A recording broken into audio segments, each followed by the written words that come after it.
嗱，冬至前後咧，天氣又凍啦，又乾燥，最啱咧曬臘肉噶啦。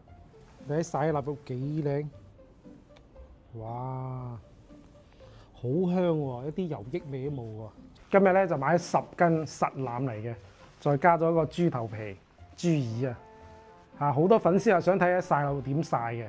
今日咧就用阿媽珍藏咗90年嘅秘方啊，整俾大家睇下。嗱，睇到未啊？呢啲先叫實腩啊，見到未啊？嗱，好靚，唔使洗嘅話，因為我哋係成大塊豬肉切出嚟嘅，所以好乾淨嘅已經。仲要有啲高度白酒啦，嗱，我哋用二鍋頭今次啦。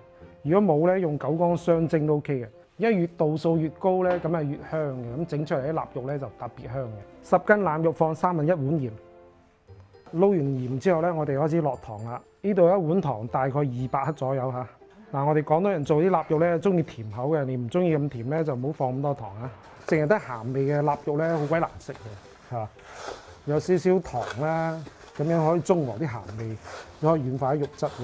放咗糖之後咧，要放薑汁嚇，即係整臘肉嘅一個靈魂所在啊！嗱，將啲薑汁咧擠落去，剩翻薑蓉留翻嚟餵雞啦，或者煮俾老婆整雞蛋酒啦，好唔好啊？倒1碗酒啦，可以殺菌又增香嘅，所以一定要放酒嘅。屋企有茅台咧，仲正。放酒咧真係好重要嘅。啊，放酒啲酒香味，啲高度酒咧，啲蚊蟲啊、烏蠅仔啊都唔敢飛埋去噶啦。生抽咧落1碗啊！哇，想上色靚咧，落少少老抽，落太多曬出嚟會黑乜乜嘅，少少 OK 啦。嗱，撈均之後咧，壓佢嚇，等佢醃得均勻啲。聽日早上咧就開始曬嚇。嗱，醃咗一晚啦，依家開始曬咯喎。曬臘肉咧就唔係靠太陽嘅，係靠北風吹嘅。咁啊，吹乾佢，吹佢1個星期咧就食得噶啦。嗱，曬7日啦，啱啱好啦，好靚，見到未啊？油冧冧嘅，有少少出油咁嘅狀態 OK 啦。唔係曬得越耐越好喎，曬耐咗會黑嘅喎，同埋啲油會走喎。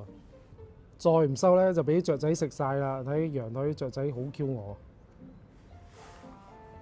整翻個臘味煲仔飯超正啊！呢個。